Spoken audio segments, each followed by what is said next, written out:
Hello दोस्तों, Kerala vlog number 30 यानी Kerala Tamil Nadu vlog number 30 में आपका हार्दिक स्वागत है। समुद्र तट है ये कन्याकुमारी का और आप इसके नज़ारे तो देखेंगे ही और उर्दू के कई शब्द भी सीखेंगे। आज का पहला शब्द है इबहाम।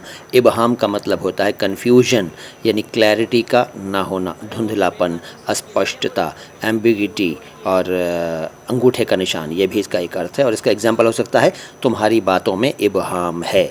ये हुआ एक शब्द। ये नज़ारे देखते रहिए आप तमिलनाडु के कन्याकुमारी के समुद्र तट के। ठीक है। दूसरा शब्द है मुहासिबा। असल में ये मुहासबा है, लोग इसको मुहासिबा कहते हैं लेकिन ये मुहासबा है और इसका मतलब होता है हिसाब करना, हिसाब की जांच करना, गिनती यानी गणना करना, आत्मविश्लेषण करना, सेल्फ एनालिसिस करना। ठीक है। और इसका एग्जाम्पल हो सकता है कि दूसरों को बुरा कहने से पहले हमें अपना मुहासबा करना चाहिए। ये देखिए समुद्र तट के नज़ारे, सूर्योदय में अभी समय है। अभी हम आपको एक और शब्द बता रहे हैं और अगला शब्द है हमातन। हमातन का मतलब होता है पूरी तरह से, कम्प्लीटली, फुल्ली, इंटायरली, होलली, संपूर्ण रूप से, समग्र, संपूर्ण, पूरा शरीर, पूरा तन, सर से पाँव तक, सरता पा। हमातन। एग्जाम्पल सुनिए, वो जब बोलते हैं तो लोग हमातन गोश होकर सुनते हैं। अब यहाँ पर आपने गोश शब्द भी सुन लिया। गोश बता चुका हूँ, कान को कहते हैं। तो यानी उनका पूरा शरीर जैसे कान हो जाता है लोगों का, इस तरह से वो सुन रहे होते हैं एकदम मन लगाकर, एकदम तन्मयता से। तो उसको कहते हैं कि वो जब बोलते हैं तो लोग हमतन गोश होकर सुनते हैं। गोश, गोश्त नहीं। अब देखिए सुबह की रोशनी है वो फैलने लगी है आसमान पर। सूर्योदय के इंतज़ार में हम सब थे और ये बहुत सारे लोग जो आप देख रहे हैं ये भी वहाँ थे। लेकिन तब तक, जब तक कि सूर्य निकले, हम आपको एक शब्द और बताते हैं और अगला शब्द है हमा जिहत। हमा जिहत का मतलब है हमा मतलब सब, सब यानी ऑल, और जिहत माने साइड, डायरेक्शन, डायमेंशन, मोड। तो हमा जिहत का मतलब हो गया हर दिशा में, हर समत में, हर ओर, हर तरफ, चारों तरफ, हर जानिब, all around, in every direction, omni direction. ठीक है। ऑल राउंडर और बहुआयामी भी इसका एक अर्थ है। तो इसका एक एग्जांपल बताता हूँ। आप तो एक हमा जिहत शख्सियत हैं, यानी आप तो एक ऑलराउंडर व्यक्ति हैं। ठीक है। ये देखिए सुबह की रोशनी फैलने लगी है। अगला शब्द है विराजमान। ये दरअसल विराजमान है हिंदी का शब्द, लेकिन इसको उर्दू में विराजमान लिखते हैं और इसका मतलब होता है मौजूद, इसके अलावा बैठा हुआ, इसके अलावा चमकता दमकता और विद्यमान और तशरीफ़ फरमा।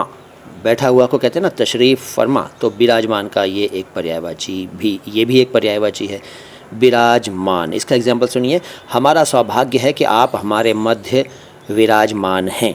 हमारी खुशकिस्मती है कि आप हमारे दरमियान तशरीफ़ फरमा हैं। ये मैंने आपको एग्जाम्पल का भी अर्थ बता दिया। देखिए सूर्य निकल चुका है लेकिन हमारी बदकिस्मती थी कि पानी में से उठता हुआ सूर्य नहीं देख पाए हम, क्योंकि बादल थे और दिन हो गया है, सूर्य निकल गया है। लोग मायूस हैं लेकिन फिर भी जितना दिख रहा है उतना देख रहे हैं और उसी को एंजॉय कर रहे हैं। क्या करें, क्योंकि सूरज बाकायदा निकलता हुआ नहीं दिखा। दरअसल वहाँ हमें बता दिया गया था, कुछ मौसम विभाग की भविष्यवाणी थी या क्या था, कि भाई सूर्य प्रॉपरली नहीं दिखेगा निकलता हुआ, क्योंकि बादल थे और उससे शायद एक दिन पहले या उसी दिन बारिश, बल्कि शायद क्या, हमने भी तो थोड़ी सी बारिश देखी थी ना जब हम पहुँचे थे। तो ये देखिए ये युवा जो है ये बड़ी आस लगाए है कि सूर्य दर्शन हों, लेकिन भाई सूर्य बाकायदगी से तो नहीं दिखा पानी में से उठता हुआ। फिर भी नज़ारे देखते रहिए और शब्द सीखते रहिए। अगला शब्द है जमादात। जमादात जमाद का बहुवचन है और जमाद कहते हैं बेजान चीज़ को और जमादात बेजान चीज़ें, पत्थर, खनिज, जीवाश्म। एग्जाम्पल सुनिए, माहिरीन मुख्तलिफ़ जमादात पर तहक़ीक़ करते रहते हैं। इस एग्जाम्पल में कुछ शब्द आपको मुश्किल लगे होंगे, उनके बारे में मतलब उनका भी अनुवाद कर देता हूँ। देखिए मैंने बोला माहिरीन मुख्तलिफ़ जमादात पर तहक़ीक़ करते रहते हैं। अनुवाद ये हो जाएगा इसका कि विशेषज्ञ विभिन्न जमादात पर या विभिन्न खनिजों पर, जीवाश्मों पर और निर्जीव वस्तुओं पर अनुसंधान करते रहते हैं। ठीक है। अगला शब्द है बालातर। बालातर का मतलब होता है बियॉन्ड, कंपैरेटिवली हायर, अपेक्षाकृत ऊंचा, अपर। और इसके अलावा बाला भी इसके लिए एक शब्द है, बाला। बाला दरअसल ऊंचा को कहते हैं और बालातर माने ऊंचे से ऊंचा, मतलब थोड़े कंपैरेटिवली ऊंचा, यानी किसी के मुकाबले ज़्यादा ऊंचा। और बालातरीन सबसे ऊंचा। तो तीनों डिग्रीज़ बता दी मैंने, बाला, बालातर, बालातरीन।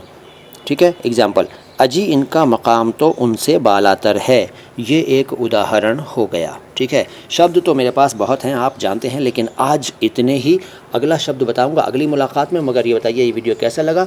इस वीडियो को लाइक ज़रूर कीजिए, चैनल को सब्सक्राइब नहीं किया है तो सब्सक्राइब कर लीजिए, और इस सीरीज़ के पिछले वीडियोस भी देखिए और अगले वीडियोस भी देखिएगा। अभी तो मैं आपको बहुत अच्छे अच्छे नज़ारे दिखाऊंगा कन्याकुमारी के, बड़े बड़े खूबसूरत नज़ारे मेरे पास हैं आपके लिए।